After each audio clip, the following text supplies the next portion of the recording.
in order for you to stay home, those elements need to be addressed. Those are deemed essential employees. And our permitting department is still open in case the permits are needed for work like that? Our permitting department remains open, but we've made some changes. For example, we're going to more online, and we're asking people to make appointments because we don't want people congregating, for example, in our lobby.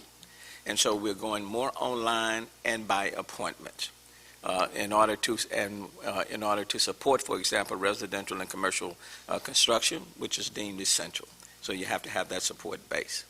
But even for example, for our city operations and public works, you have more people, for example, that are working remotely instead of coming in. And the same thing in many of the other 23 departments. The Houston Public Library remains closed. But we're going to work to kind of redirect the functions of some of these employees to other areas where they can assist. So there are many different things that we're doing. If you look into the parking lot, you see that there's a lot of spaces there. So even with the city of Houston, we are trying to maintain our social distancing. And for example, employees, we still want you to engage social distancing. But where people can work remotely, we're saying do that. And the same thing applies to your own respective staff. You make the decision on that, on what you need in order to service the people in this area. The order went into effect on last night. It will remain in effect until April 3rd. Some people have asked, why did you choose April 3rd? Well, that lines up with the governor's emergency declaration, okay? Because we wanted everything to kind of line up. And it's not just Harris County, it's now Fort Bend, Galveston, Chambers, Liberty counties are also a part of it. But the goal is to blunt the progression. And I will tell you, when every CEO of the medical center is saying this is what we must do, Dr. Shaw with the county, Dr. Purse with the city, all came in agreement and saying we must do it. And essentially said that the next 2 weeks are the critical components. So we won't, the goal is to blunt it as much as we can in the city of Houston so that we can return to a normal operation as quickly as possible.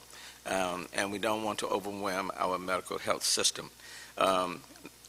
Now, in the city of Houston, as of this morning, for example, we have 55 confirmed cases. What we don't want is 5,500. Okay, and so we're taking every steps to keep that from happening. Now, with respect to vulnerable populations, for example, like the homeless, we are been talking with 2 hotels to lease those hotels, not just for homeless individuals, but for first responders and even city employees who may not be able to quarantine, for example, at home. So it's not just for city employees or first responders and others. And we're looking at leasing about 186 rooms, 2 hotels in order to accommodate those needs. Now, municipal court, initially I said would be through the month of, the first in the first part of April. There will be no hearings, no arraignments, no trials of any kind. The Texas Supreme Court has said that courts are to be suspend operations until I think the first week in May. I just have to have a conversation with them, the state, to say who's going to assume the cost. But anyway, we'll deal with that. So municipal courts operations have been suspended through the end of April into the first week of May, pursuant to the Texas Supreme Court. So that's on that line. The test sites, we've been approved for 2 county. There are 2 in the county. The one in Houston is up today. Well, it's been up, and same with the county. They're up right now. But whether or not they will be up, for example, tomorrow, day after, will depend on whether or not we get the equipment from the feds, because they are in need of the personal protection equipment. So we know we can go through today. It is questionable whether or not and how long it can continue. And we're hoping to get some shipments in. That's both the county and the city, but we're waiting on that, and I'm waiting to hear something. And as you've already heard, I'm sure the Senate passed a $2 trillion stimulus package. It has to go back to the House for its approval, and that will benefit many individuals, restaurants, the airline industry, many industries, individuals provide, I think, up to 2 weeks sick leave pay for employees. But I'm specifically looking to see what it would do for our small businesses and employees and that vulnerable population. So, and how quickly the support can come. That's the main thing. How quickly we can get that support, and hopefully it will be in such a way that it can be direct support into businesses and individuals who need that stimulus. And that's our goal, to get it to people as quickly as possible. Okay, Councilmember Knox. Thank you, Mayor. I appreciate your comments this morning. I have a question regarding enforcement. There's so many exceptions to this order.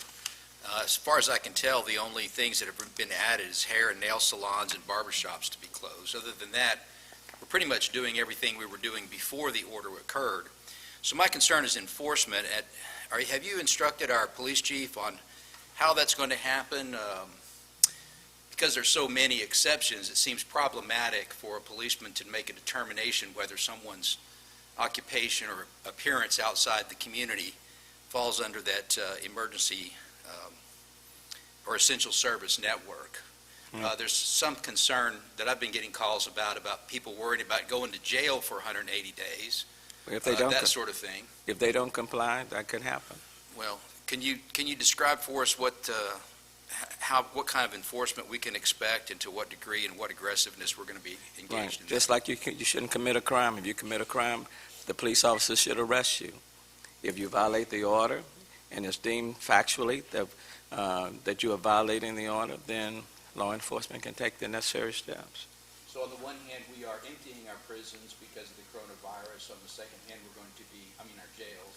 And then on the other hand, we're going to be filling them up with honest citizens who are trying to make a living. I view that comment as more rhetorical than factual. It is, actually. Okay, thank you. Councilmember Kubash. But the reality is, Councilmember Kubash, we're laughing at it, but let me just say I take this very seriously. So I can laugh with you on one hand, but I'm not going to laugh with you on the other. The order that was put in place was not done easily. And it was done because every CEO of the Texas Medical Center hospitals, along with Dr. Shaw and Dr. Peirce, made it very clear that if we didn't do it, people's lives were going to be at stake, and our hospital systems would be overrun. And it wouldn't just be coronavirus patients that would be impacted, but people who are suffering from heart attacks and are needing treatment for other ailments would be impacted. So this was not done lightly. And it's not just Harris County. It's Tarrant County, it's Travis County, it's Dallas County, okay? And just yesterday morning, we started with 24 cases in Houston. By the end of the day, we were at 55. Okay?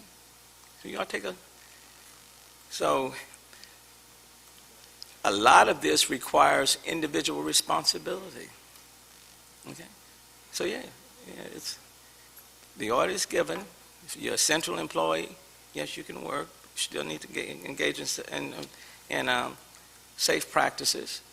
But it is serious, and people need to take it serious. We saw the people that came up here yesterday with their masks on. You think they're not taking it serious?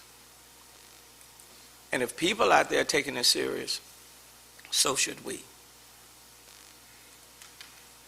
Okay, Councilmember Kubash. Mayor, sometimes laughter comes out of stress, and it wasn't that we were making I'm not taking light of anything. No, I understand. So sometimes things just come out and make you laugh. Oh, no, and I'm with that, but I didn't want, and we do need to lighten up, but at the same time, it's like you hit your gas pedal, but every now and then you got to hit the brake too. Well, Mayor, I'm associated with the citywide beauticians and barbers, and I've been getting calls. One of the things that they ask is could there be an exception if they're just doing it by appointment only, one person at a time, and maybe, most of the barber shops have less than 3 or 4 barbers in them, which would be less than 10. I'm just trying to, I'm trying to give them some kind of guidance because, they're not the big money people, but on the other hand, they need the income. And some of them, if they didn't get tips, they couldn't stay in business. Let me discuss that with the county. Yeah, because if they could do it by appointment only, then they could see it one at a time or whatever. The other thing is, Mayor, the daily reports that we're getting sent to us as council members, I greatly appreciate it. It is very comprehensive. It helps us to understand what's going on. And like Judge Hidalgo said, that once the testing started, we would see a spike, and we certainly did. The other thing is that I'm hearing that we only receive 500 testing kits from the federal government, and we may run out today. Is that true? We are at risk of running out with the equipment and the supplies that we need by the end of the day. We're expecting a shipment to come in.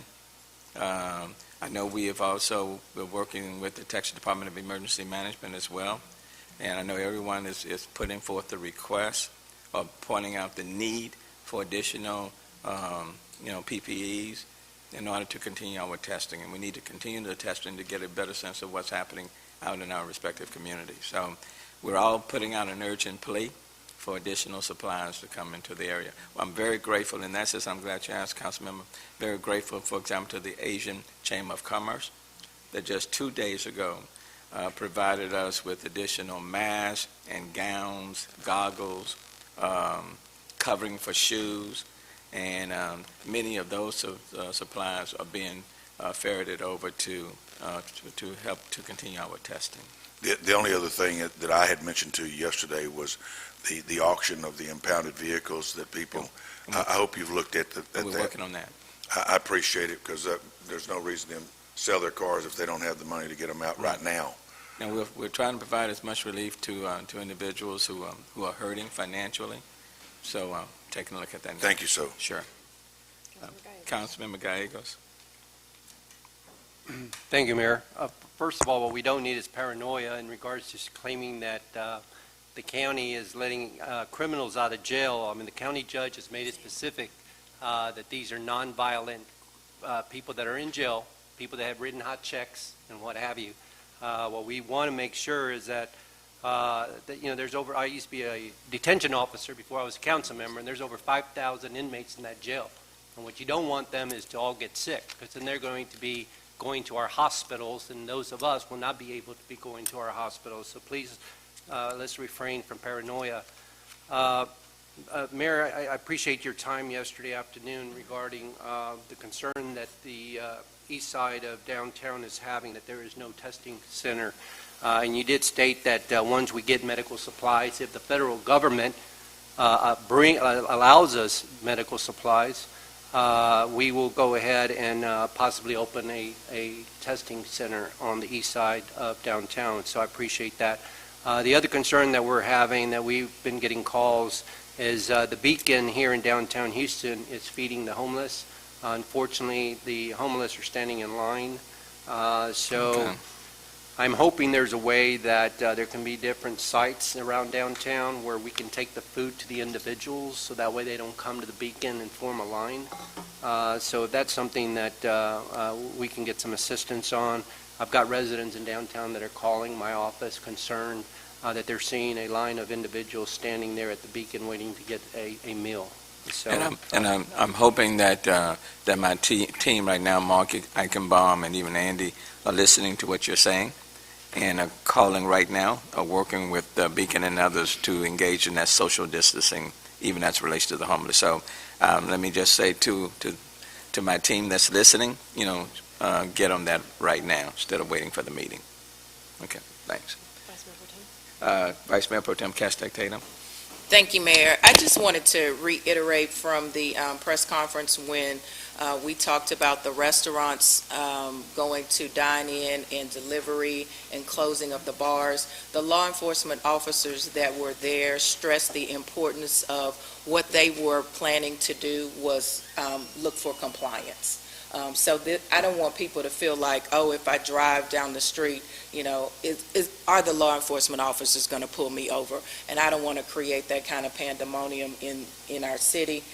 The law enforcement officers stress that they are looking for compliance, and we are asking people to please adhere to the order and stay home as much as possible. We know that people will have to go out. There are essential businesses that need to continue their business, but we are seeking compliance. Right. For example, the gas stations are open. That's essential. So gas stations are open. Grocery stores, again, I want to reiterate, they will stay open. There's no problem with the food supply chain at all. And so they are staying open. Pharmacies are staying open. They are open. I do want to say, too, that the City of Houston, Gallery Furniture, and Kroger Grocery are partnering to provide necessary food and supplies to 10,000 seniors, and we are asking for donations of bottled water, rice, beans, crackers, canned protein, and cleaning products. And you can help by donating one of these products at the checkout. So that's the City of Houston Gallery Furniture and Kroger Grocery. Janice Weaver is the point person for the City of Houston on this project, but this is to help out our seniors. And Andy does say they're already working on the beacon. And Councilman Gallegos, they are working on the beacon issue right now. Councilmember Travis, like the beard. Thank you, Mayor. First of all, I want to thank Councilman Gallegos for bringing to the attention that there's no facility on the east side of town. There's no facility on the west side of town either. And we have a number of expats who come in from places like England, London specifically, because of the oil industry. And so I'm very concerned that there may be an infectious rate out there because of what's going on in England right now, and Europe especially. But also, I want to talk about the 800-pound gorilla in the room, which is our metro system. Because I drove by a bus today and I saw more than 10 people on the bus, and they weren't sitting 6 feet apart from each other. And those buses aren't wiped down every time a person gets in and off a bus.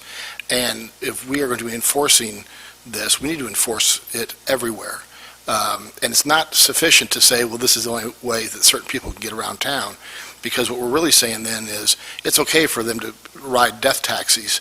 It's okay for them to get infected so they can get around town. Well, if we're saying that's not what we want, then we need to be looking into it and either enforce the 10-person rule or enforce the 6 feet separation rule, or wipe down those buses each and every time somebody gets up and out of there.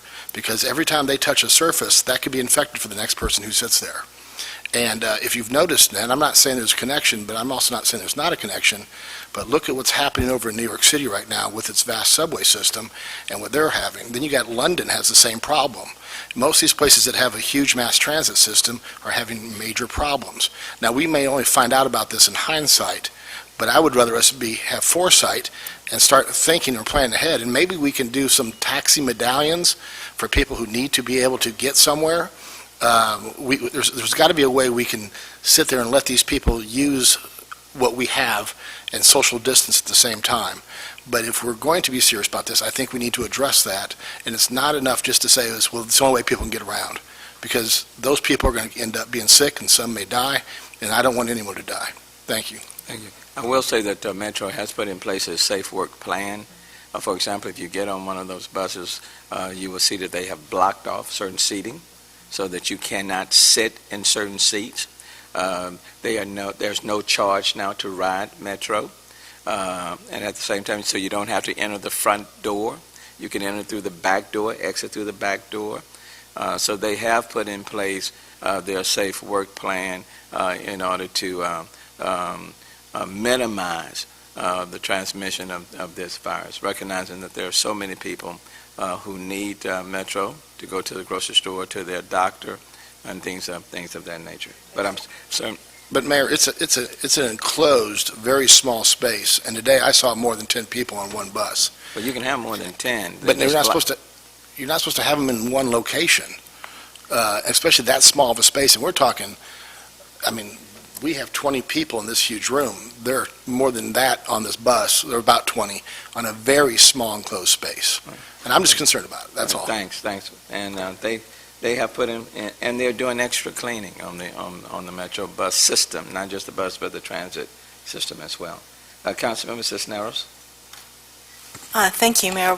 One of the calls we got yesterday was from a funeral home asking would they be included, and they are, and that's an essential service, funeral homes, crematoriums, cemeteries, but still, it's still important to remember, that even in a time of grief or in coming to a funeral that we want to, maintain the 6 feet apart. I just wanted to mention that since we were actually getting calls about those Right. things.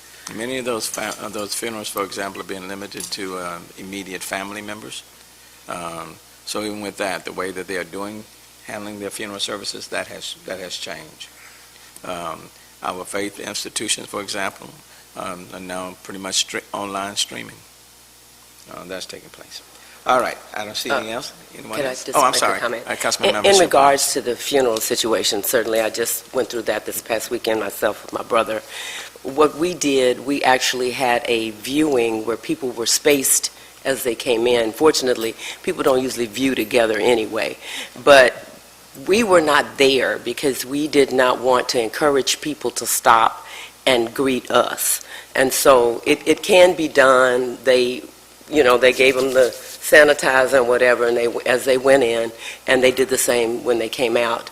But if they pace themselves and the funeral home is willing to station someone there, it can be done. And then we did meet at the cemetery to actually bury my brother. So it can be done. And then a memorial service later after this is over is going to be the order of the day. Thank you.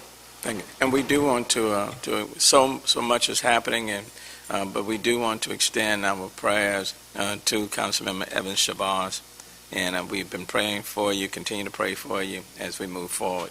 Let me thank everyone in our city for their cooperation and for their compliance and for working together, because that's how we'll come through it, by working together. So let me just thank everyone for putting forth their best efforts. Let me thank the city employees, firefighters, police officers, but our municipal employees. I especially want to acknowledge them because our municipal employees, too, are also on the front line. But every single employee, our police officers are out there. We're saying social distancing.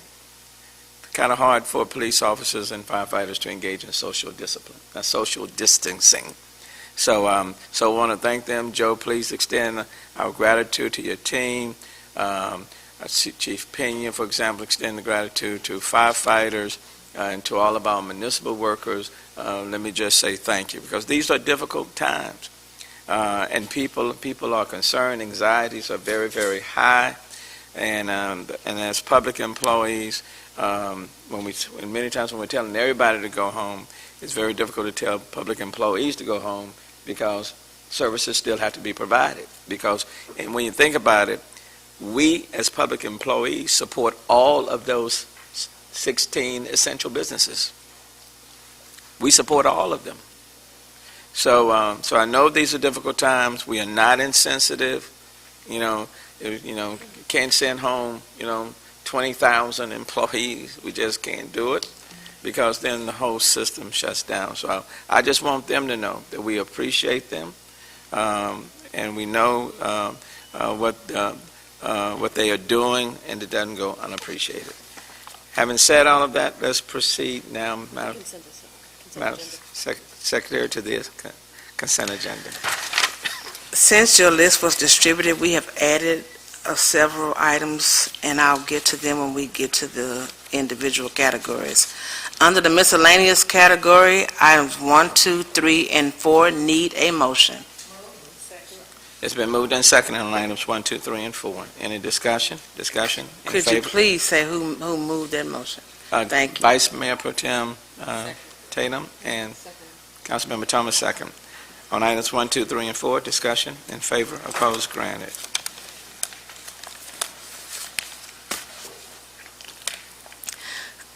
Under the Accept Work category, item 5 needs a motion. Second.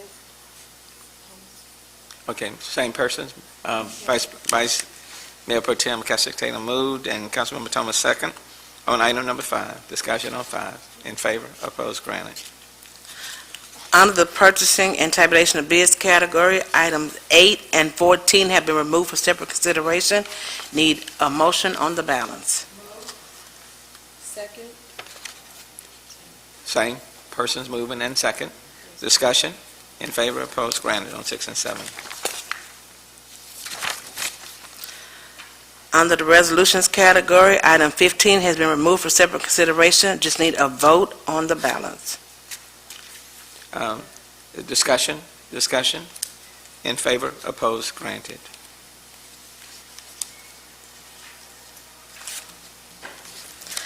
Under the Ordinances category, items 24, 26, 27, 29, 30, 34 through 36, 41 and 42, 50 and 51, and item 57 has been removed for separate consideration. Need a vote on the balance. Discussion. In favor, opposed, and granted.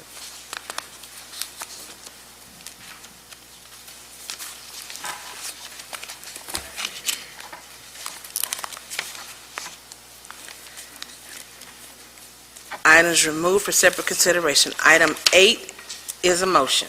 We're on item 8. Moved and seconded on item 8. Discussion.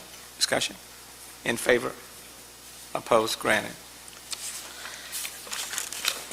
Item 14 needs a motion. We're on item 14. Councilmember Kubash on 14. Thank you, Mayor. I looked at this, and I'm thinking, Mayor, we're spending quite a bit of money on tickets and ticket books. For a long time, I thought we were using the Motorola exclusively at one point, but evidently we're not. We're still handwriting tickets. I thought the dollar amount, when I looked at it, I was pretty shocked, and then the delivery amount. But we really need more police officers out there working traffic. And that would be my only concern, that we're spending a lot of money on tickets, but unless they're going to work the traffic, I get calls weekly that that people are speeding on the freeways, they're running lights, they're parking in the handicapped, they're doing all kind of things, and I'm just saying we really need more officers working traffic to bring us safety to our streets. Thank you, Mayor. I'll be supporting it, Mayor. Yeah, and this is primarily on ARA for parking management. And municipal courts, not HPD. And municipal courts, not HPD. They have a separate. Okay. All right. Any other discussion on 14? 14? Discussion? In favor, opposed, granted on 14. Thank you, Councilmember. Item 15 is a resolution. We're on item 15. Councilmember Alcorn on 15. Thank you, Mayor, and I want to express thanks to Tantri Emo, who walked me through some of the process that we'll be doing on this budget cycle. It is a departure because of zero-based budgeting that we are taking up the budget workshops before the release of the actual budget. I have a better understanding of that. I am looking at the zero-based budgeting memo that was released in November about decision packages that are part of zero-based budgeting. Right. And each decision package being broken down into 3 sections. You get a base level package, the bare minimum of what we should do to provide that service. A current level package, which builds onto the base level and combined should represent all current services provided. So that'd be what we're doing now as opposed to a lesser version, which would be the base. And then an enhanced efficiency decision package built onto the current level and representing expanding current service levels or finding efficiencies and savings from current level. I would hope that during these, and Mayor Pro Tem in your committee, I would hope that these decision package levels would be presented during budget workshops, if that's possible, to give council members a a 1, 2, 3 look at budgets for each individual departments, and just wanted to request that that be part of the budget workshop. And I don't know if that's something that's already internally worked out before it comes to budget workshop, but I am interested in seeing what those 3 levels of services would be for each program, for the essential programs in each department. Vice Mayor Pro Tem. Yes, and thanks for that question. Mayor Pro Tem Martin. Councilmember Alcorn. I know that when we did our office's zero-based budget, and we did a realistic budget based on continuing as we do things, and then we did a pessimistic and an optimistic. And I've asked for the various departments, when they come to us, to present those 3 scenarios that were outlined in that memo in November. Excellent. So that will be our expectation. Excellent. And I do think that bringing them before the release of the budget is a good thing, that council members will be able to weigh in. Also, on this budget schedule, I have forever been dismayed at our lack of public participation in the budget workshops and in the budget hearing. We have budget workshops scheduled during the day. Very hard to get down here unless you're Doug Smith, who comes to all of them. I know that's hard, and certainly don't want to, in the age of coronavirus, create a bunch of town halls or meetings or anything, but I know my office will certainly be soliciting public input. We spend an awful lot of time on the CIP, going round to town on the CIP spending. This is the biggest thing we do as council members, is to pass an operating budget. So to the extent we can encourage greater public participation in the budget workshops, in the budget hearing that takes place literally on the day when the budget's released, I will certainly be in favor of that. But I support this schedule. Thank you. Thank you. And Councilmember Kubash. Mayor, since this deals with the budget, I'm concerned about how the possible loss of sales tax and the drop in the oil prices is going to affect our budget. So I'm not saying you have to address that right now, but I would assume that our sales tax is going to greatly fall with all of our, Yes. So In we have a real challenge there to overcome. And we're adjusting our projections downward. I would tell you, with respect to the schedule that you have before you, we were going to be meeting a little bit sooner, but because of the coronavirus, we pushed that back. So some of the schedule that you have has been pushed back, for example, by an additional week because of the virus and our inability to kind of meet, so to speak. And the reason why you're having these council member workshops prior to the release of the budget is for you to weigh in before the budget comes to you. So that's why the schedule is different from what it has been in the past. And then with respect to the whole zero-based budgeting, a lot of that work has already begun, because that's a very detailed dissecting of departments and their budgetary processes. So, but that's the reason why you have these meetings taking place with council members before the budget is released, so you can provide your input and weigh in on the process. Mayor, let me ask you, on the sales tax, it takes about 3 months for us to see what's really happened, isn't it? About 3 months? It's a lag. It's about a 2 to 3 month lag. Okay. Yes. But we are automatically assuming that there would be a downward projection, and we are factoring that into to our budget analysis. Thank you. Okay. Any other discussion on item 15? In favor? Opposed? Granted on 15.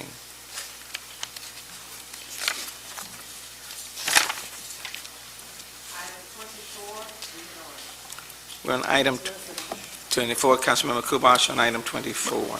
Mayor, can you kind of give us a snapshot of what this is really saying to us? I just didn't understand it thoroughly.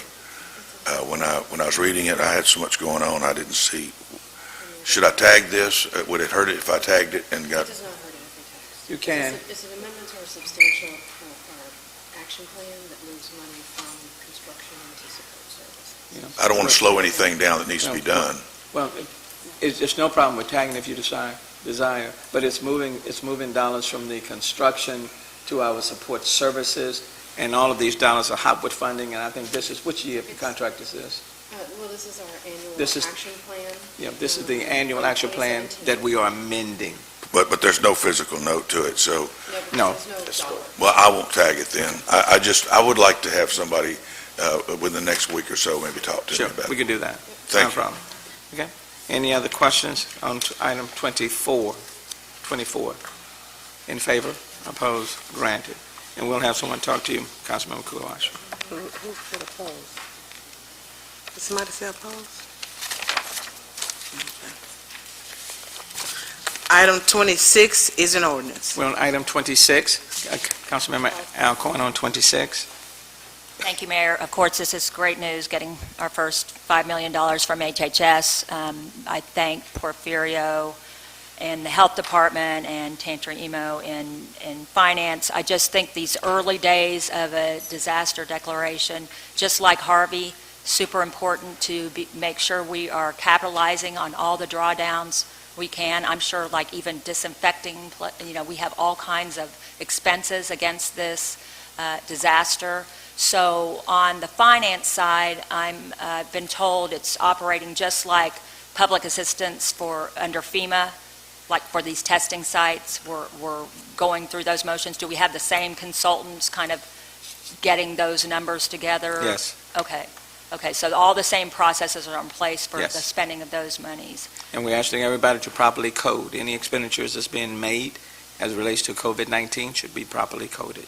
Has any general funds, other than personnel, been expended that will be reimbursed? I'm assuming a lot of this will be reimbursed either through FEMA or health. With respect to procurement, for example, Jerry Adams, the Director of Procurement, we're looking for N95 masks and other Right. PPEs and prepared to do EPOs.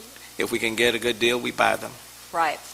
I just remember in Harvey, the debris removal, public assistance went very smoothly. We had great accounting on all of that. We maximized those dollars. So I think at these early stages, we just follow those same processes and make sure we're The other deal is maximizing. with respect to the two hotels that we were talking about leasing for people who cannot Right. quarantine at home. We're moving forward on that.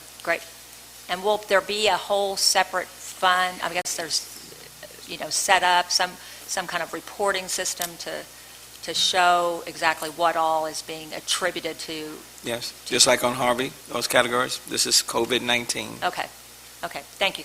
Thank you. On 26, any other questions on 26? In favor? Opposed? Granted on 26. Item 27 is an ordinance. We're on item 27. 27, Councilmember Kubash. Oh, I'm sorry, hold on, Kubash. Go ahead, Councilman Kubash. Okay, Councilmember Kubash. I'll defer.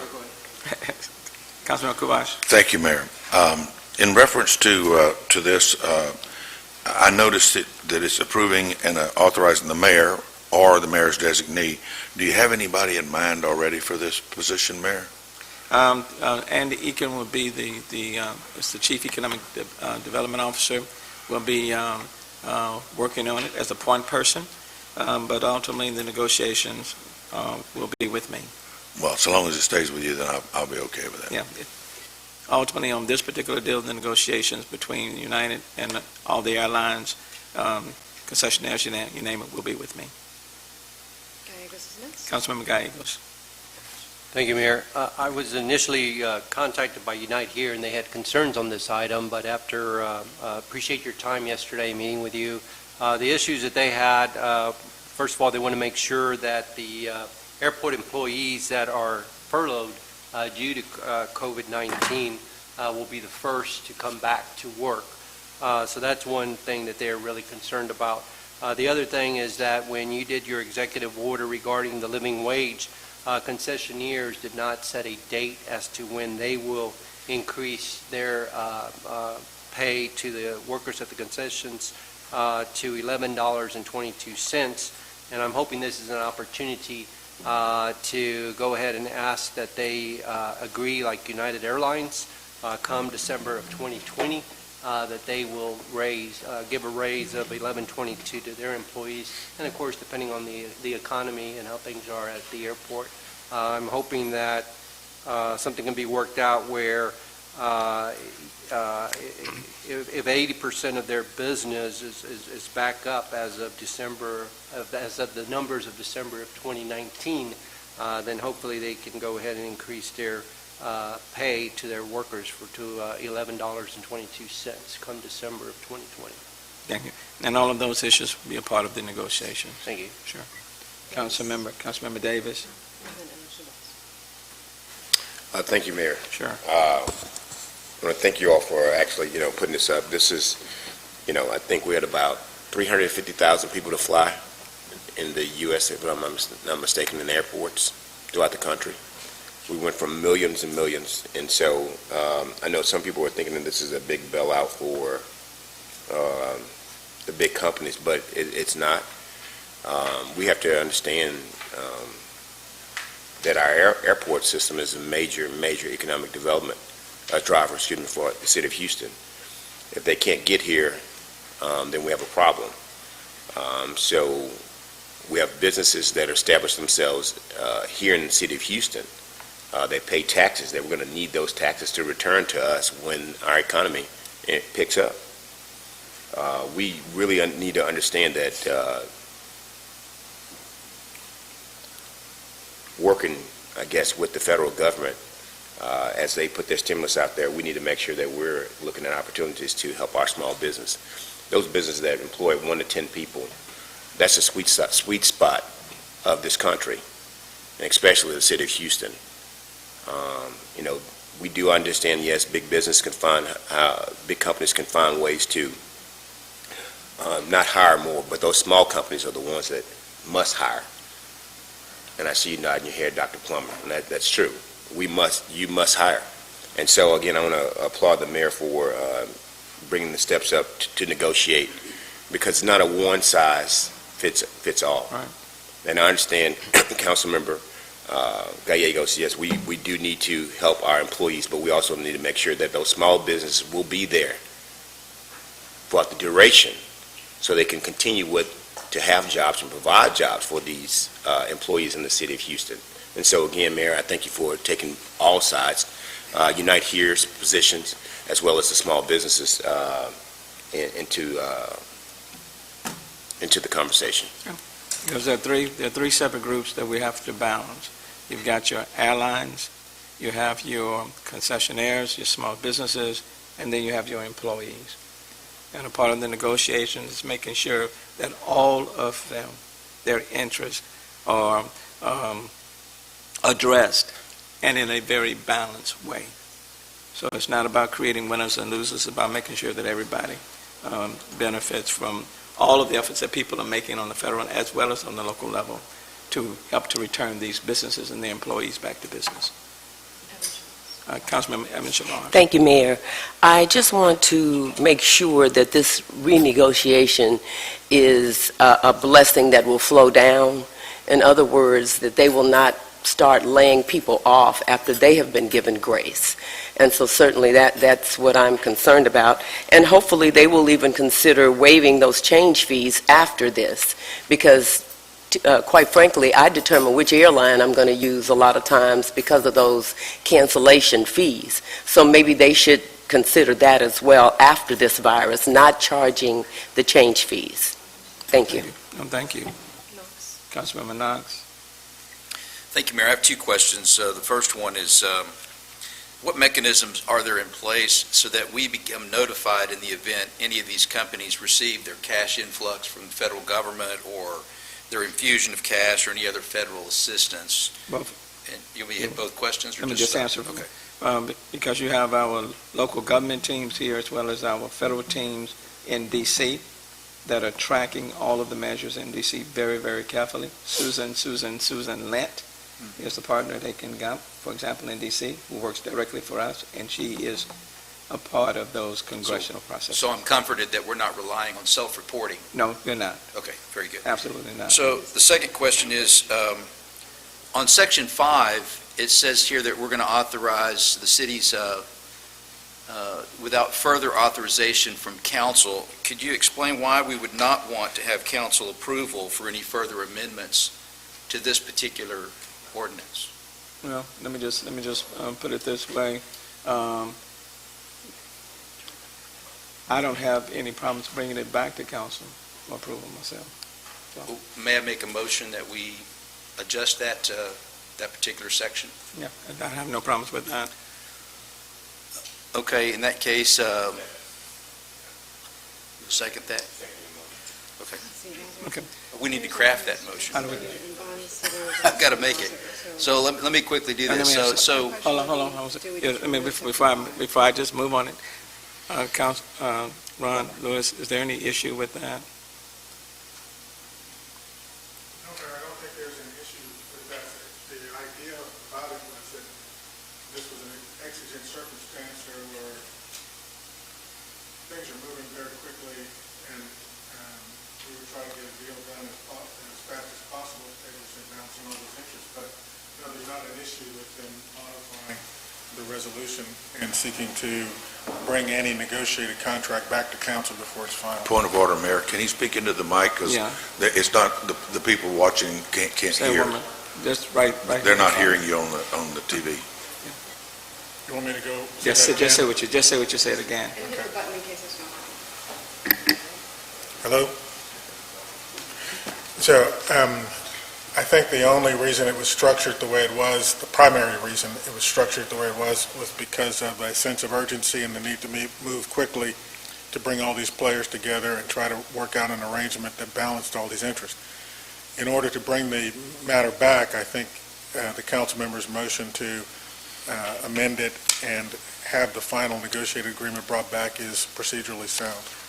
Okay. The question is, do we just strike section 5? Okay. Sorry. So notwithstanding whatever it may say, it's council's motion that any agreement negotiated by the administration with respect to this issue will be brought back to council for approval before it's completed. And I'm fine with that. So the councilman moves, Councilman Knox moves, Davis seconds. Councilman Davis seconds the motion. Any discussion on the motion? Any discussion? well, should I tell you the motion? Can we change the language? Or? Well, I thought you Oh, said. you just did? Okay. Yeah. I was busy doing it myself. I missed that part. Being legal will make the necessary Yeah. changes to reflect Just like on the any, intent of just like on any deal, we bring it back for approval. Okay, very Okay. good. And wait, that's in favor, opposed, granted. Next issue. Thank you. Was that it? That was it. Those Okay. were my two questions. Okay. Okay, then Any- Councilmember Cisneros. Councilmember Cisneros. Thank you, Mayor. And to Councilmember Davis, I wanted to just say, you started off by saying it wasn't a big bailout, and I just wanted to go back to that. It's really, it's not a dismissal of fees either. It's a defer, no, I'm not correct. Right, no, that's important. Right, so I support this, but it's a deferral of fees, so that, and that I really do appreciate that it includes support for small businesses, for the concessionaires and for the car rental companies, but that this delay, will waive the fees through December 2021, and then they'll have 12 months to catch up and to pay back. So it's an excellent proposal. Thank you, Mayor. Thank you. Councilmember Plummer. Turn it. I'm sorry, I'd like to tag this item, please. I'd like to tag this item. Oh, Councilman. That's one of the reasons why we're moving it. Discussion. And why we made the amendment to bring it back. Yeah, I've got a lot of questions, and I just haven't had the answers yet. But see, if I had known that, And there's no agreement to read, since this just enables you to. because see, there will not be an agreement to read because we haven't negotiated it. That's nothing that's been negotiated. It's given you. This is an authorization for the administration to negotiate something. You see what I'm saying? Does that make it? See, there's nothing, this is just giving me authorization to negotiate. Okay, so nothing will be decided until it comes back to council. Right. Once something is negotiated, it comes back to council. That was the effect of Okay. council. Is that, Yeah, that's fine. are we good? Okay. Councilmember Travis. Thank you, Mayor. I want to compliment my colleague, Councilman Davis. Point of order, Mayor. Point of order, Mayor. Point of order. She said she tagged it. She's removing her tag. Yes, I took it, yes. Thank you. Yeah, for clarification, as long as we are going to come back to council before any monies are dispersed or allotted, just so we can all get some more understanding of everything, then I'm fine with removing my tag. Right, that was the effect of Councilmember Knox's amendment. So we're with Okay, Councilman Councilmember Okay, Travis. now my time starts, right? We're restarting this time, yes. Now your time's cut off. Whew. All right. I was trying to compliment my colleague, Councilman Davis. So I want to make sure it's clear. I am complimenting my colleague, Councilmember Davis. Time. Call the question, I know. The reason is, he made it very clear, and I appreciate him pointing this out, and I'm glad that we're doing this. I also, as we talked yesterday about the other businesses throughout Houston that are hurting, and we talked about working with them on permitting fees and all this, I would hope that this isn't all we do. I'd like to see us look at other industries, other businesses throughout all of Houston, because I think we're going to see an economic issue developing if we don't. And any help that we can give them, I think, will help all of us. And I'll make it clear, and I think Councilmember Davis did do this, but, you know, a lot of times when we're talking about this, we're talking about employer versus employee. I don't see it that way. It's employer and employee. The fact is, we're all in this together. Employers need employees, employees need employers. And if you're hurting an employee, you're hurting the employer. If you're hurting the employer, you're hurting the employee. And I think anything we can do to help both will be good for not only for them, but it'll be good for the city of Houston. So I compliment you on your comments. I support this, and I would like to see this actually expanded to other areas and businesses throughout Houston. Thank you. Mayor Pro Tem Martin. Yes, Mayor, and to Councilmember Plummer, I had some issues with this as well, but what this does is gives the mayor the ability to have a discussion with the airlines, with the rental cars, with the concessionaires, and come back to us with his recommendation. You know, my points and my questions to Mr. Icken and the mayor was, you know, this $2 trillion stimulus package, the airlines will be a recipient of a great number of dollars, so how does that play into this, which went to Councilmember Knox's questions. Also, in my history of work, and I did a lot of buy-side diligence, and a lot of that diligence was related to consolidations of industry and bankruptcies. So my question is, how do we attack that when I think we're going to see a great deal of consolidation and bankruptcies within the airline industry? So how do we put that into our negotiation?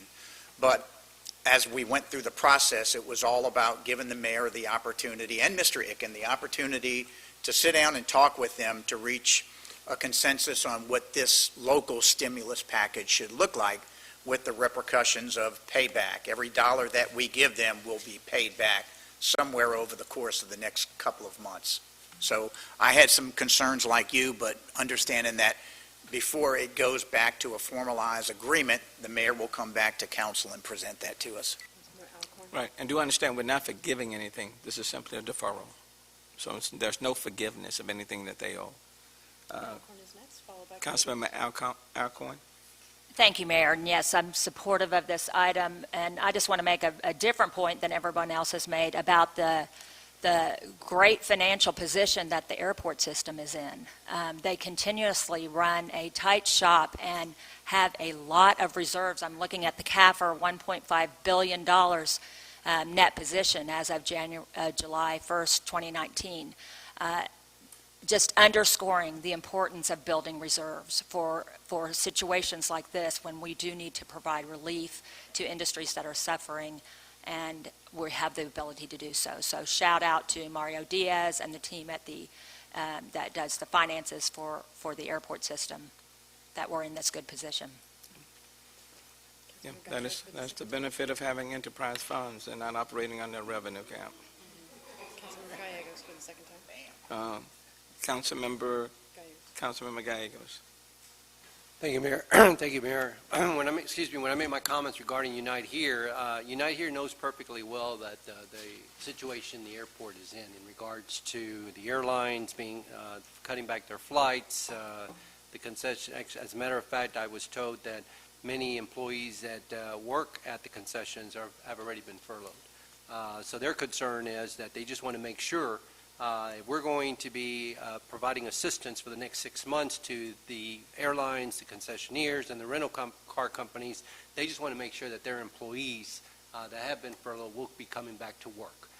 And they also want to make sure that there is a date set for the concessionaires, since they don't have a date as to when they will be increasing the raise to $11.22, following the mayor's executive order on the living wage.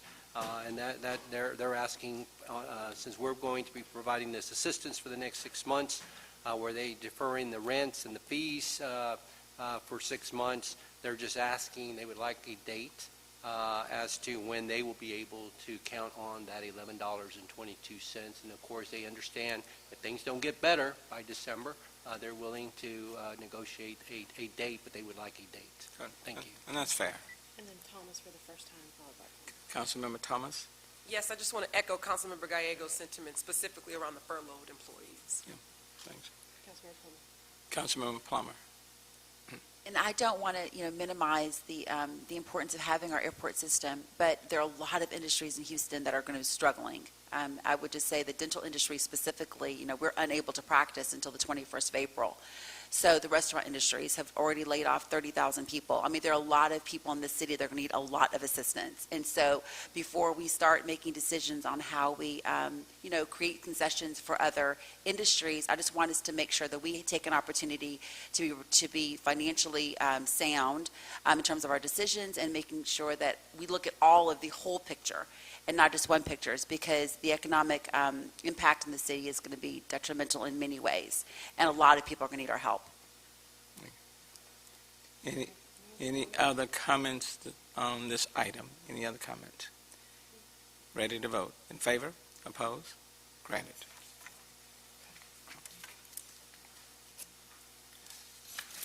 Item 29 is an ordinance. On item 29, Councilmember Pack on 29.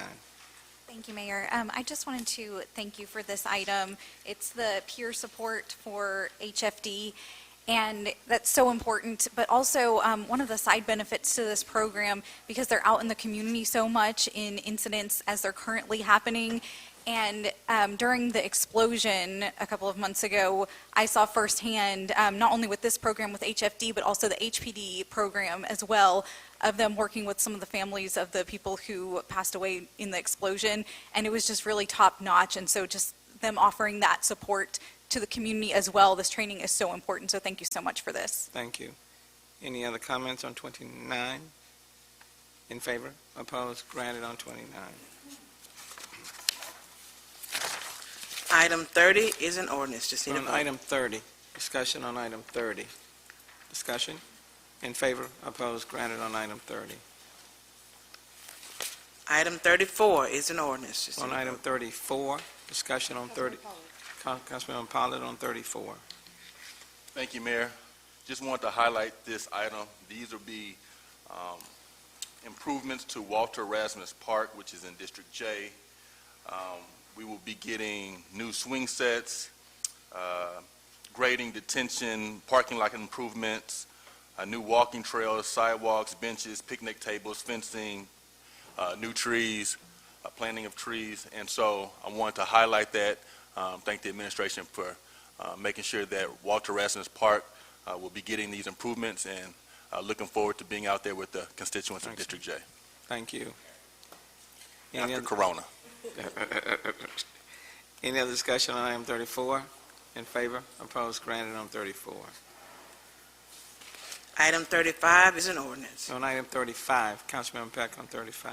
Thank you, Mayor. This is for facility improvements for HPD, and I wanted to say thank you first for the North Command item in District B, but North Command also serves District A, so thank you for that.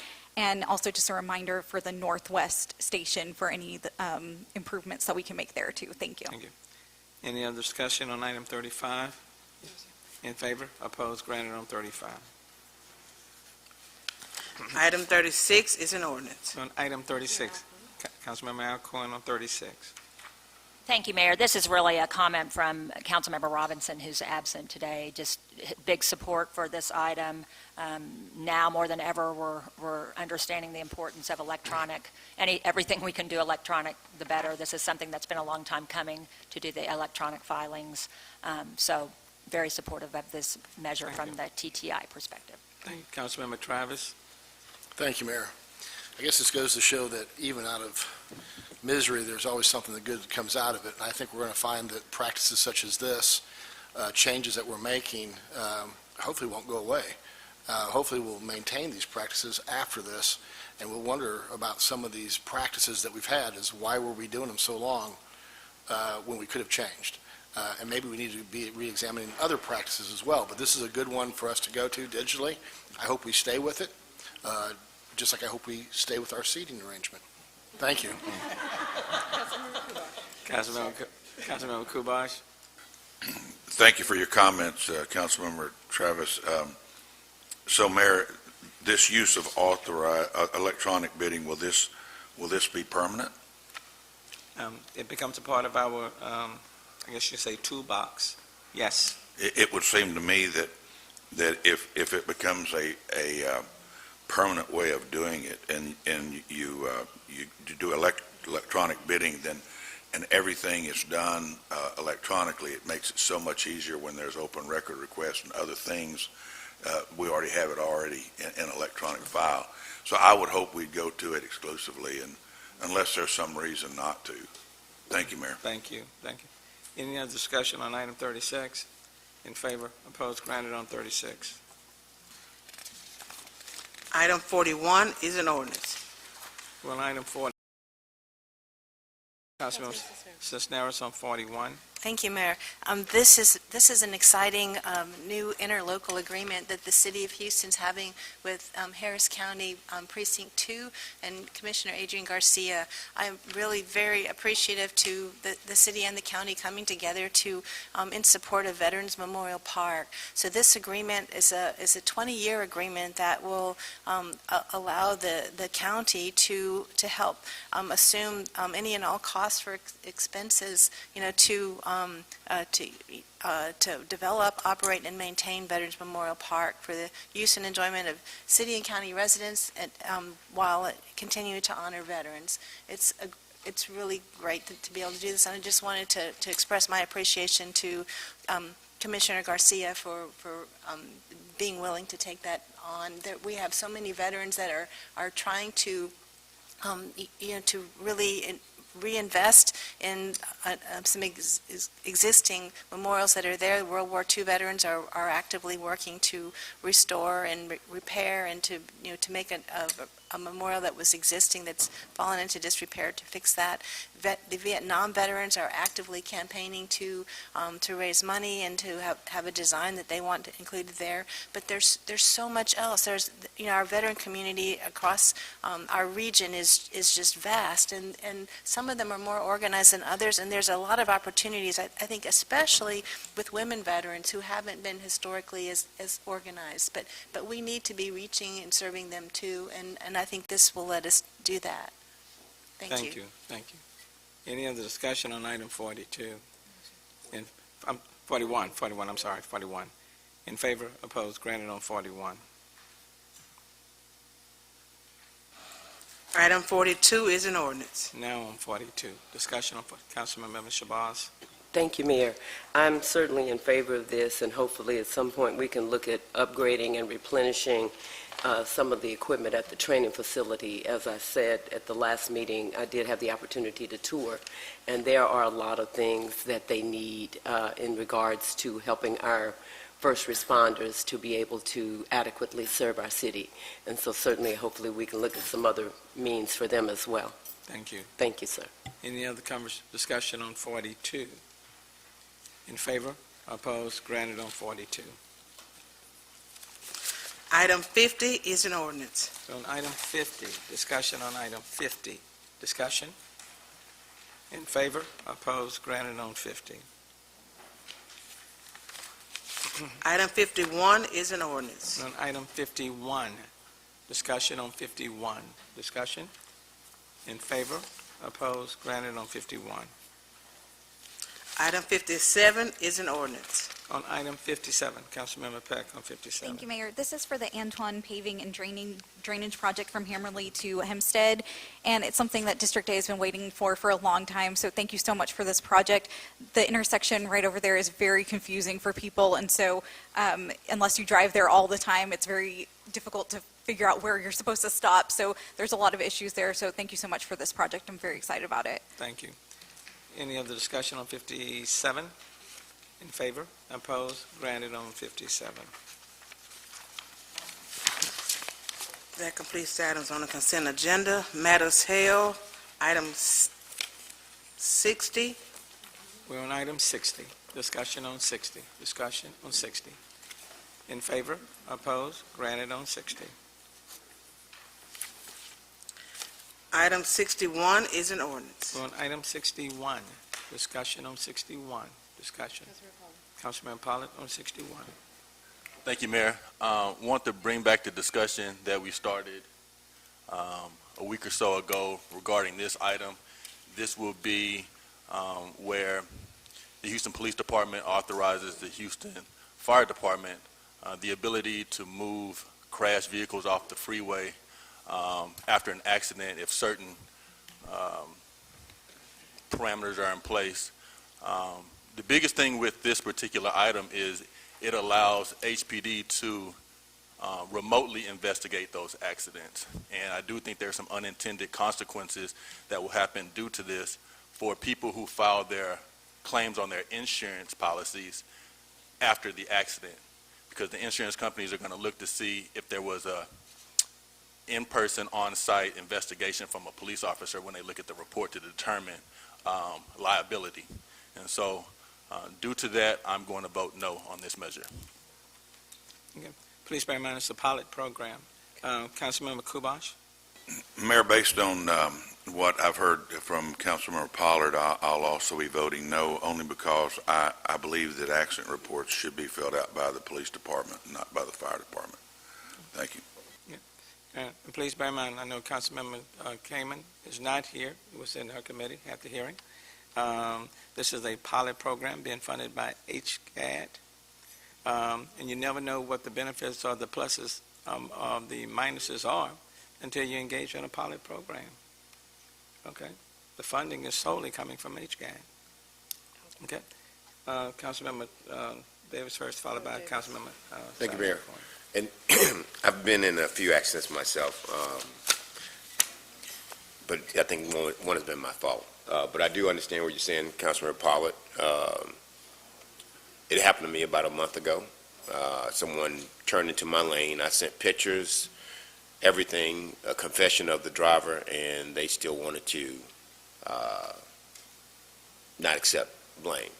So the question, Mayor, is, do we know how long the pilot program is going to last? Yeah.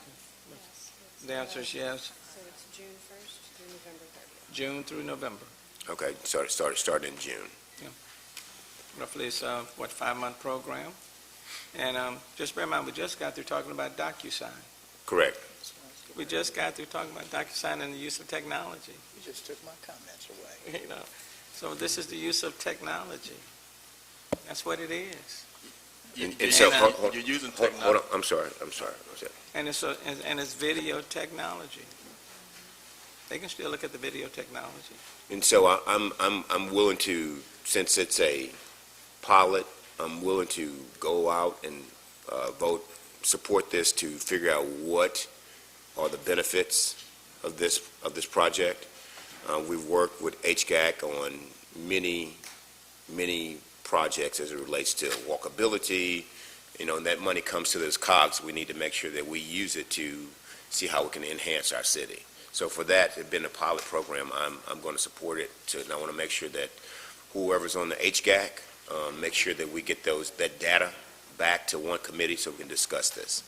Thank you. Now is Councilmember Alcorn. Councilmember Alcorn. Thank you, Mayor. I'm supportive of this. I attended the committee meeting and heard from both HPD and HFD. HPD will be doing the investigation remote. This is a long time coming. We've been talking about trying to clear these fire trucks off the freeway and eliminate more police work when they don't have to get there. It's a money saver as I see it, and it's a congestion reliever. And it's a pilot. I'm on HGAC. We'll certainly be looking at the data to make sure that there aren't unintended consequences, but I'm all in favor of this. And please also bear in mind, your police chiefs and fire chief both support the item. Chief Pena as well as Chief Acevedo. Mayor Pro Tem Martin.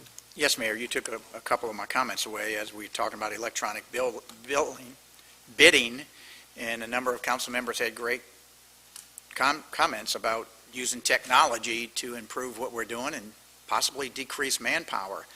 You know, fortunately, we have 3 kids. Unfortunately, we have one of them that doesn't know how to drive well. And that one had an accident recently and called me hysterically because the police could not get out there for 4 or 5 hours. So I told her, take your cell phone and take a video and walk around your car and take pictures. So that's precisely what this program is going to be doing, is it eliminates traffic congestion. And people know who I work for, so I know a little bit about how the insurance market works, and their ability to take photos and videos happens probably 90% of the time versus police reports on some accidents. So I think it's a good idea to use a pilot program to see if it works. And if it doesn't work, we make adjustments. You know, we're living in a world now where everybody's looking for this magic test and this magic hydrochlorine mixed with a Z-Pack, you know, and people are saying, let's get it out in the marketplace and test it and see if it works. Well, that's what we're trying to do here. We're trying to get something out in the marketplace, see if it works, make the appropriate adjustments, and then move forward. And maybe we have the ability to do it a little bit quicker with more efficiency and better transparency. So for a pilot program, I'm all in favor of it, and I'm trying to understand why anyone would not use a pilot program to see if something has a significant improvement based on the status quo that we use today. So I think it's a great idea, and I was at the committee meeting, and we discussed a lot of this at the committee meetings, or Abby Kamen's committee meeting. Councilmember Kubash. Mayor, may I ask Councilmember Alcorn a question since she was there? Sure. Was it brought up the fact, so you're saying that HPD will still fill out the police report, it'll still be signed by a police officer, so the accident report will still take place and it won't be... HPD does the investigation. HPD does the report, remote. So there'll still be a police report for the accident? And any resident, also Abby is letting me know that any resident can request on-site HPD. Okay. If they so desire. I'd like to hear from Mr. Pollard one more time, but I'll defer. Yeah. And also bear in mind, Chief Pena is just sent a text tomorrow, that the program only applies to minor accidents with no report of injuries. Outside of those strict parameters, no wait for PD to arrive. Councilmember Pollard? At the committee meeting, did you all discuss liability claims? No. Okay. Also, this, on your second point regarding minor collisions with no injuries, many times those who are involved in accidents, they don't report injuries at the scene for various reasons. They don't want to take the ambulance, they're hysterical, sometimes there's an adrenaline rush, and so they don't feel things until a day or two later. And so there won't be any injuries reported at the scene, but when they go to file their claim with the insurance company, and then they do report injuries, it could turn into a he say, she say when there wasn't an accurate report done by an on-scene investigative officer. And so you all are talking about things that make sense from a traffic congestion standpoint, from an electronic standpoint when it comes to efficiency, but you're only talking about that day. And when an accident happens, especially for the people who are involved, it goes way beyond just that day. That's just the beginning. And so when it comes to them filing their claims and dealing with the insurance companies and trying to determine liability, then this report is going to be critical in that investigation.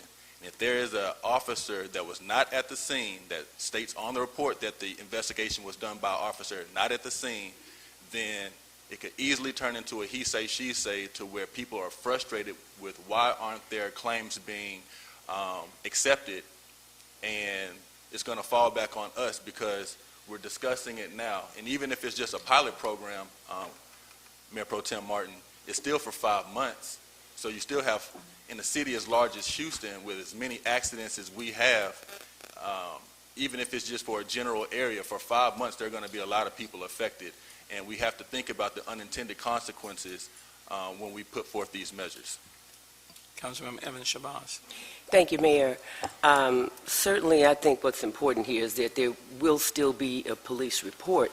And certainly, even if a police officer comes to a scene, people can declare that they are hurt days later.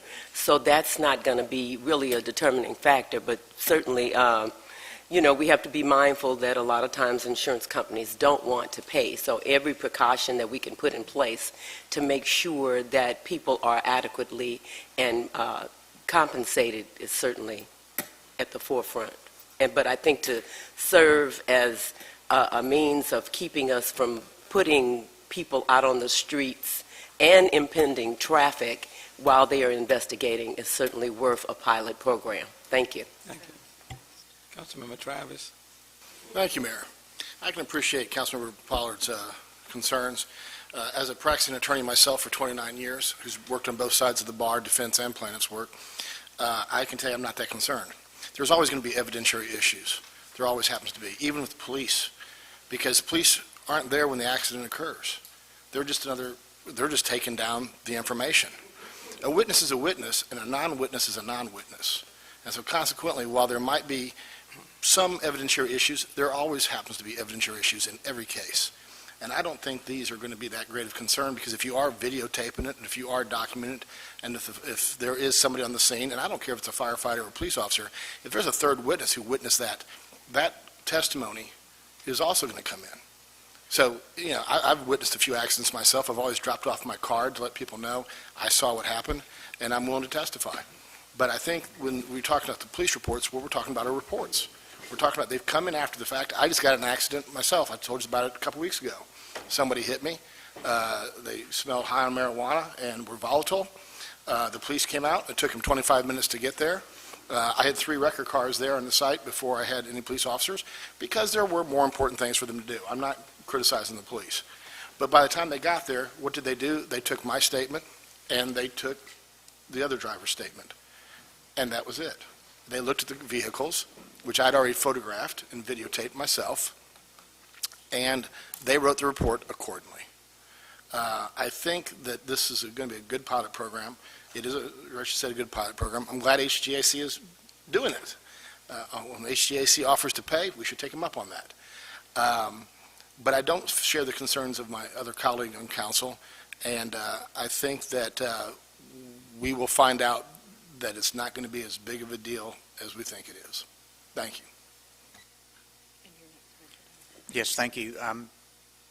Chair Kamen is self-quarantining, but she sent me some comments regarding some of the questions. So number one, Abby, I hope you're doing well. For Councilmember Kubash's question, I think Councilmember Alcorn addressed this. The police report is done by Houston Police Department. There is additional documentation because of the picture requirement, and any individual in the crash can request on-site Houston Police Department rather than the remote. So you have the ability to ask for HPD to come do the investigation if you deem that's necessary. That came from Chair Abby Kamen. Councilmember Kubash. I'm just wondering if they will make that statement to them that they have the right to ask for HPD to be present. Is that part of their protocol that they would address them on that issue? The other issue that I have a question of is, will a citation be issued? I know that without a citation being issued to the offending party, many times it makes the insurance case of liability extremely difficult when no one was cited. So my question, did they talk about the fact that they would issue a citation later to the offending party?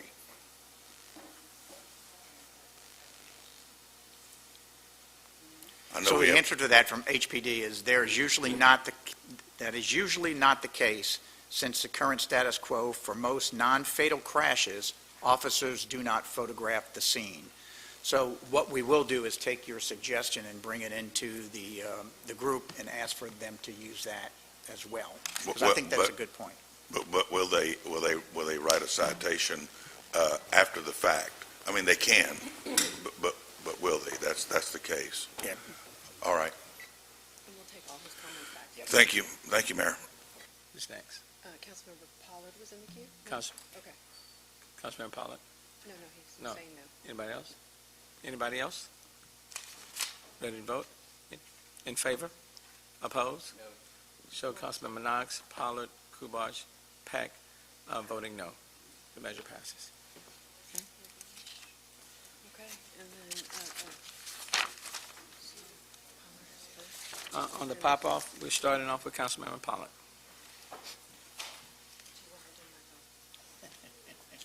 Thank you, Mayor. To all my Houstonians, I want to make sure that you understand that we are under a stay-home, work-safe order declared by the County Judge, Lena Hidalgo, which is in effect until April 3rd. I ask everyone to please be compliant. The more compliant we are, the sooner we can get back to normal. To read the order in its entirety, please go to readyharris.org. That's readyharris.org. I believe we have 4 free testing sites around the city.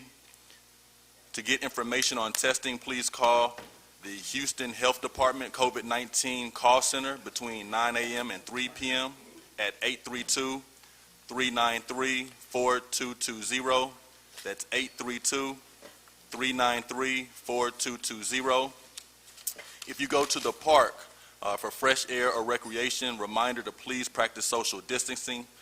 It defeats the purpose of the stay-home order if you go out and you still congregate and convene around others, so please be mindful of the social distancing whenever you're out in the public.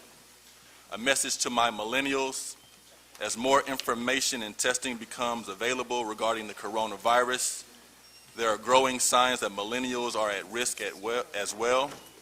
I join with my other millennial council members, Kamen, Peck, and Thomas, by strongly advising all millennials to take every precaution and preventative measure to combat the virus. Don't just do it for the elderly, do it for yourself, your peers as well.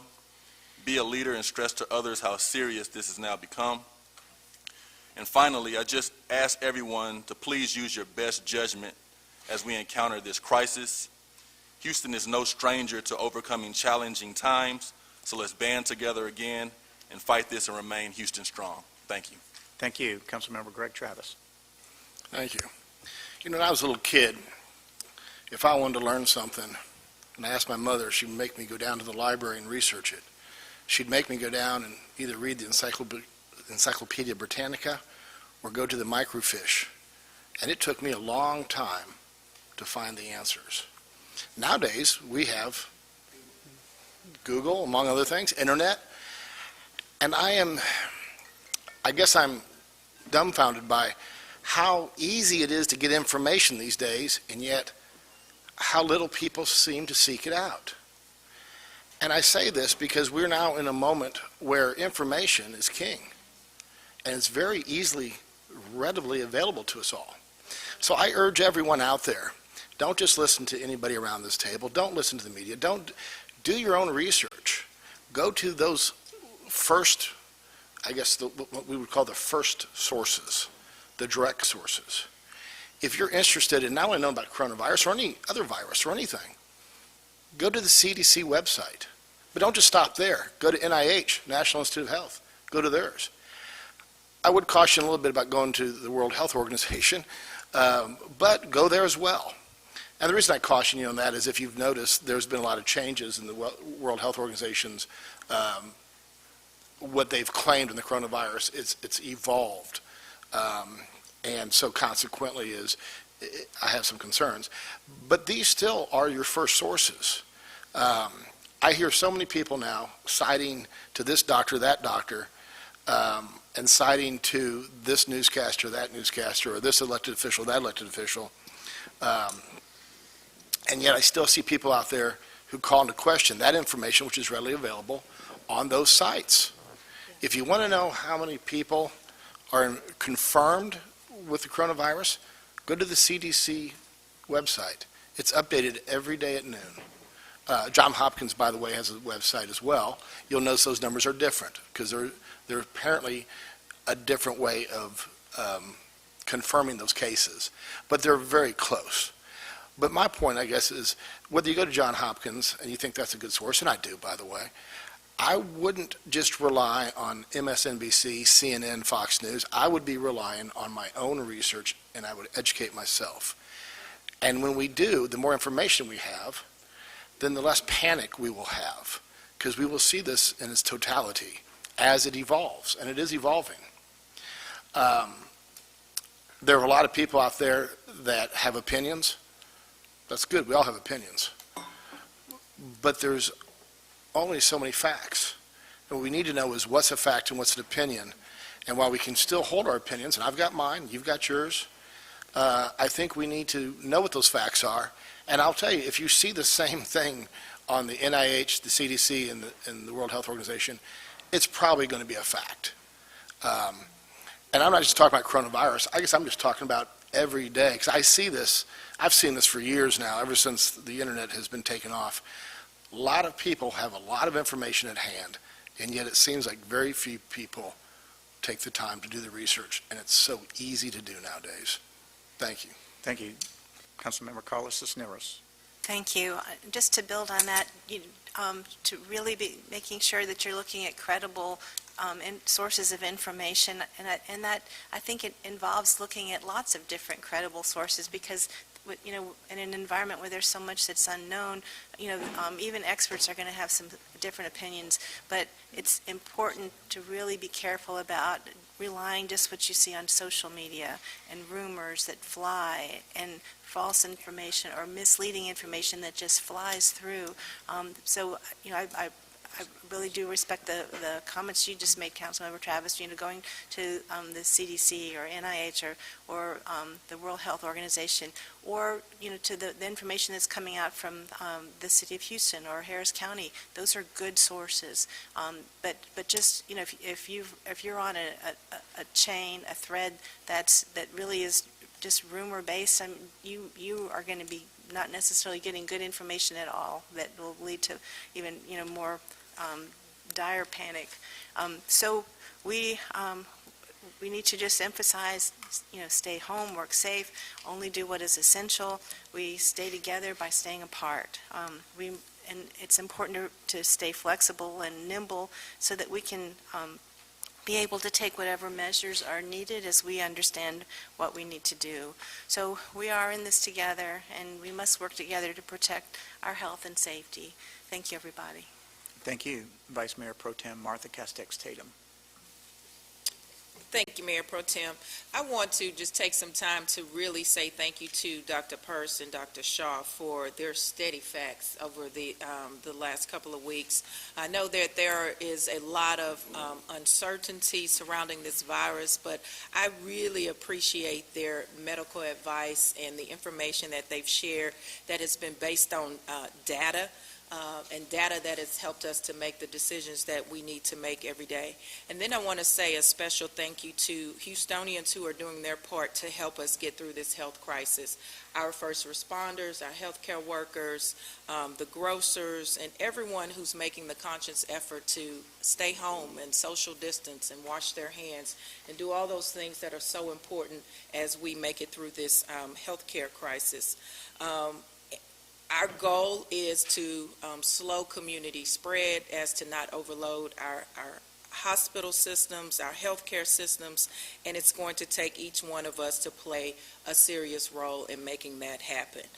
History has shown that we will get through this. We will definitely get through this economically, but our prayers are with the people who have passed based on from this virus and the people who are currently suffering from the virus. Then it is my hope that as each day passes, we continue to flatten the curve, and that will help us to stay healthy, I'm encouraging people to stay home. We'll get through this together apart. I heard someone say that on yesterday, and I thought it was a great statement. We will get through this together apart.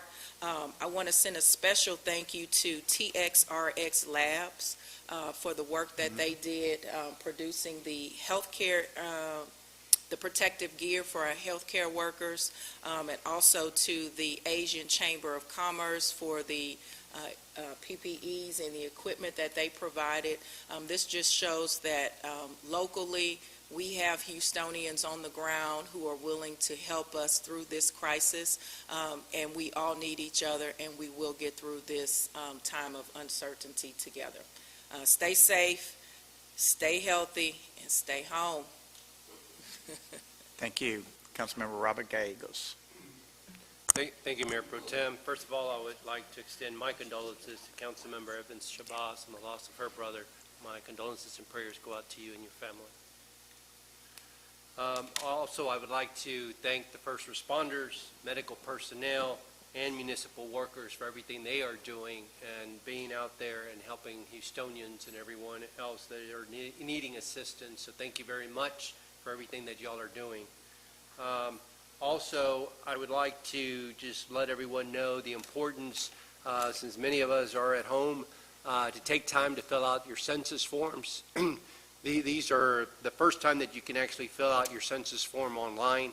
These are billions of dollars that could come back to the city of Houston to help our hospitals, our emergency services, our healthcare programs, and we will need this to begin a strong recovery after the coronavirus. So again, I encourage everyone to please take time to fill out your census forms. Thank you. Thank you. Councilmember Michael Kubash. Thank you very much, Mayor Pro Tem. I want to remind, to remind the mayor that the impound auction needs to be delayed for people who are still trying to get their cars out of impound during this coronavirus time. And also, I would really like to remind him that the barbers and beauticians should be able to work by having an appointment only.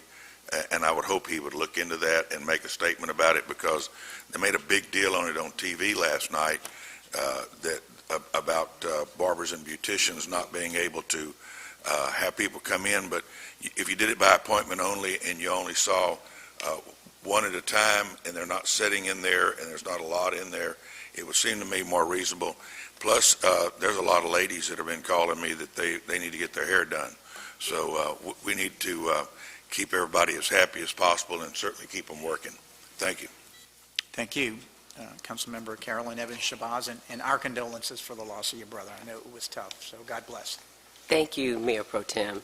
I want to certainly echo the sentiments of Councilmember Pollard in regards to staying healthy in the community, as well as the thanks from my colleagues, Vice Mayor Pro Tem Castex Tatum and Councilmember Gallegos. We are pleased to report that one of our constituents, Ms. Robin Ross, has had her $11,000 water bill completely paid through the efforts of the Public Works Department and their partner network. I want to thank my staff and really appreciate the outstanding work on behalf of District D.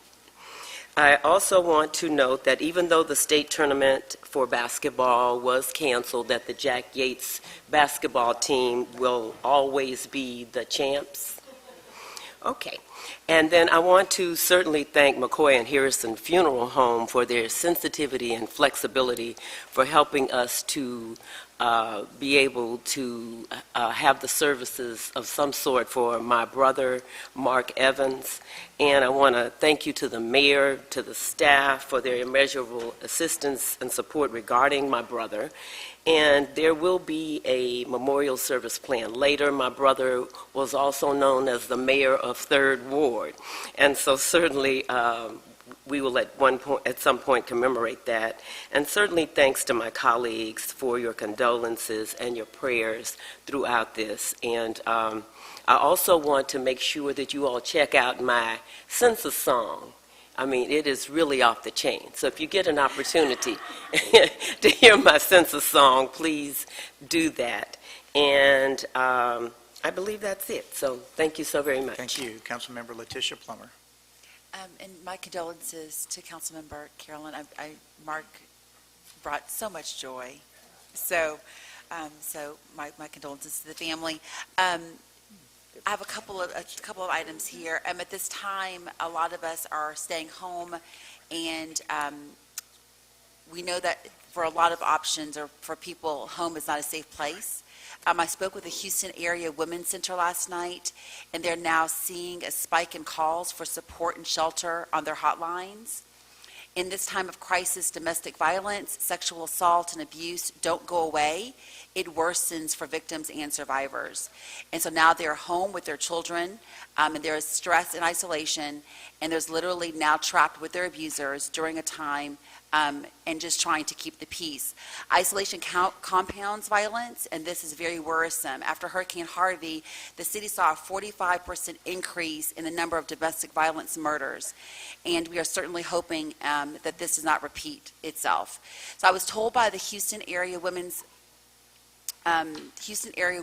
Center, they will be keeping their shelters open and their hotlines available, and advocates will be there doing their good work for women and children in this unprecedented time. I wanted to urge anyone listening that knows anyone, we're not going to work now. We're not being in our public, so people don't see us anymore, which would typically be the people that would bring awareness to any domestic violence or issues. And so anyone that you know of, or please share this number. The hotline number is 713-528-2121.